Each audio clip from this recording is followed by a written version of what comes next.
용인 푸시라고도 부르고 푸뚠뚠 뭐 프린세스 뭐 애칭도 많더라고요. 한국인에게 정말 남다른 사랑받았던 자이언트 판다 푸바오 곧 중국으로 돌아간다고요.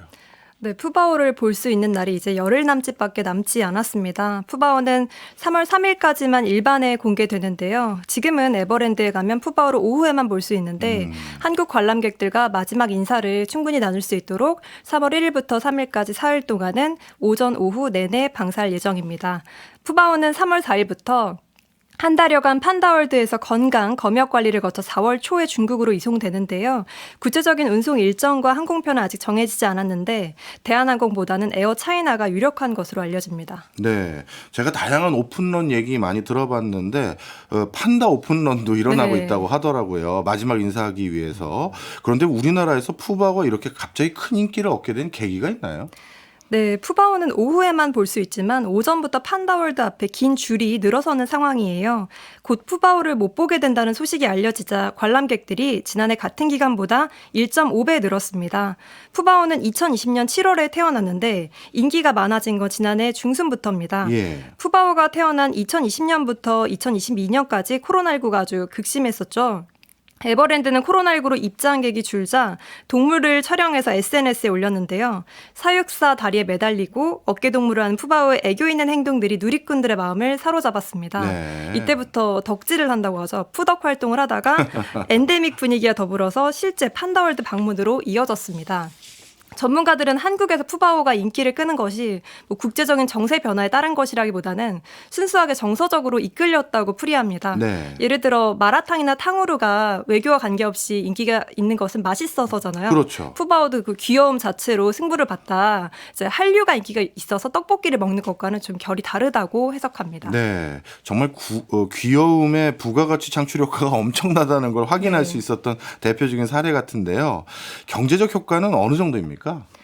에버랜드에 따르면 푸바오가 인기를 끈 지난해 5월부터 지금까지 판다월드에 하루에 7,000명 이상이 방문했고 누적 입장객 수가 1,500만 명에 이릅니다. 판다 관련 판매 상품은 지난해 5월 이후 60% 이상 늘었고요. 광고 효과도 있는데요. 에버랜드 유튜브 구독자 수가 120만 명을 돌파했고 SNS 팔로워 수는 75만 명에 이릅니다. 전문가들은 푸바오의 인기로 에버랜드는 입장료를 떠나서 엄청난 브랜드 재고 효과를 누렸다고 분석합니다. 예. 푸바오 책도 인기인데요. 포토 에세이 푸바오 언제나 사랑해는 예약 판매만으로 올해 1월에 베스트셀러에 이야. 올랐습니다. 아직 국내에서는 판다의 경제적 효과에 대해서 수치상으로 추산을 하지는 않았는데 예. 일본 우에노 동물원의 경우 2021년부터 판다를 임차 중인데 우리 돈으로 2,700억 원 정도 경제적 효과가 있는 것으로 분석을 했습니다. 판다 하나가 가져다주는 수익 효과가 어마어마한 것 같은데 그렇습니다. 그런데 제가 알기로는 판다 키우는 비용도 어마어마하다고 들었어요. 네, 판다를 돌보는데 억소리가 난다는 얘기가 들려오는데요. 물론 억 이상의 돈이 드는 건 맞지만 예. 엄청나게 어마어마하다는 것은 좀 과장된 부분인 것 같습니다. 매년 중국에 내는 보호기금이 판다 한 쌍에 100만 달러, 우리 돈 13억 원 정도고요. 이 돈은 판다의 생육과 연구 등에 쓰여요. 또 판다가 새끼를 낳으면 추가로 40만 달러를 내야 합니다. 판다 식비가 많이 든다 이런 얘기 하시는 분들도 네. 있는데요. 취재해보니까 판다 3마리의 사료값으로 1년에 1억 원가량이 듭니다. 예. 유럽이나 중동 같은 경우에는 대나무를 공수하기가 어려워서 사료를 위해서 항공기나 배를 띄워야 해서 돈이 들어서 판다를 조기에 반환하는 경우도 있는데요. 한국은 대나무 산지 가까이 있어서 비용이 적게 듭니다. 다만 판다의 소유권이 중국에 있기 때문에 혹시라도 다른 나라에서 판다가 죽으면 막대한 보상금을 물어내야 합니다. 생각보다 엄청난 돈이 들어가는 건 아니지만 그래도 일반적인 동물 사육비보다는 많이 들어가는 것 같은 느낌이 네. 드네요. 자, 그런데 이제 많은 분들이 제일 궁금해할 부분이 요건 것 같은데요. 푸바오는 꼭 중국에 돌려줘야 되는 겁니까? 멸종 위기에 처한 야생 동식물을 보호하기 위한 국제협약, 워싱턴 협약에 따른 건데요. 이 협약에 따라서 짝짓기가 가능한 만 4세가 되기 전에 중국에 돌려보내야 합니다. 판다는 다른 동물들보다 번식이 어려운 특성이 있어요. 암컷 판다가 배란을 하는 시기가 1년에 1일에서 3일뿐이라고 합니다. 연간 한 번 찾아오는 기회다 보니까 푸바오가 태어나기 전에 에버랜드에서도 러바오와 아이바오의 체력을 강화하기 위해서 하체 운동을 많이 시켰습니다. 또 판다는 계절 번식을 해서 봄에만 짝짓기를 하는데요. 예. 통상 2월에서 4월 번식이 이루어지면 3개월 정도 후에 태어나는데 재밌는 점이 그래서 판다 대부분의 생일이 여름. 7월에서 8월 여름입니다. 네, 또 국제 협약에 따라서 푸바오의 쌍둥이 동생들도 만 4세 이전에 중국으로 돌려보내야 합니다. 그 푸바오는 이제 돌아갈 수밖에 없는 상황인 걸 이해했고요. 그 푸바오의 엄마 아빠 이 두 양반은 언제까지 한국에 네. 있어도 되는 겁니까? 네, 푸바오의 부모인 러바오와 아이바오는 2016년에 한국에 와서 15년 임대하기로 했는데요. 원칙적으로는 2031년에 돌아가야 하는데 번식 시기가 지났고 예. 또 유연하게 추가 협상을 통해서 더 머무를 가능성이 있습니다. 네. 말레이시아 사례를 들면 말레이시아가 2014년에 중국과 수교 40주년을 기념해서 판다 부부 싱싱과 량량을 10년간 임대했어요. 이들이 낳은 아기 판다 3마리는 모두 중국으로 갔는데 말레이시아에서 판다 사랑이 워낙 크다 보니까 예. 싱싱 량량에 대해서는 중국과 임대 연장을 추진하고 있거든요. 말레이시아 협상 결과에 따라서 앞으로 아이바오, 러바오의 임대 연장에 영향이 갈 것으로 보입니다. 그렇군요. 어찌 보면 중국이 이 판다라는 전 세계에서 굉장히 독특하게 생긴 동물을 바탕으로 판다 외교를 하고 있다 이런 평가도 받고 있잖아요. 네. 이 판다 외교라는 건 또 어떤 건지 그것도 간략히 좀 설명 좀 부탁드립니다. 네, 판다 외교는 중국이 다른 나라의 판다를 빌려주는 외교 정책을 의미합니다. 원래는 주기도 했는데 80년대에 중국이 국제협약에 가입하면서 이제 다 임대로 바뀌었어요. 네. 우리나라에 푸바오가 온 것도 판다 외교에 따른 겁니다. 2016년에 3월에 시진핑 중국 국가주석이 한중 간의 친선 도모의 상징으로 보는 자이언트 판다 러바오와 아이바오 사이에서 푸바오를 낳은 거죠.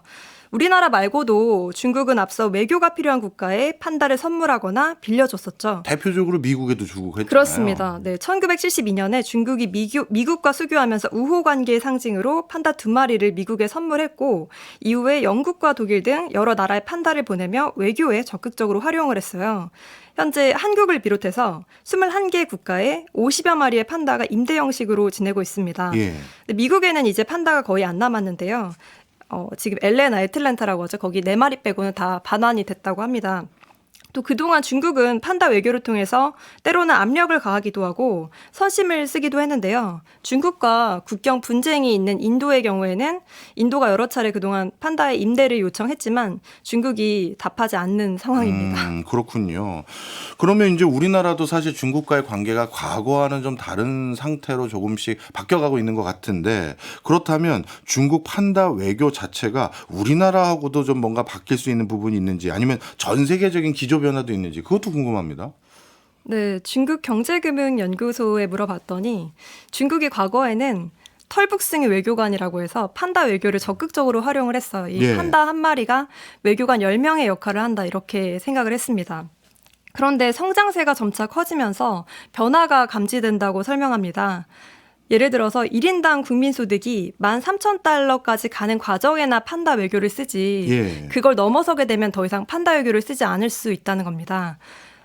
중국금융경제연구소에 따르면 지금 중국이 판다 외교를 하는 것은 1980년대에 미국이 영화 람보의 인기에 힘입어서 람보 외교를 했던 것과 비슷하다.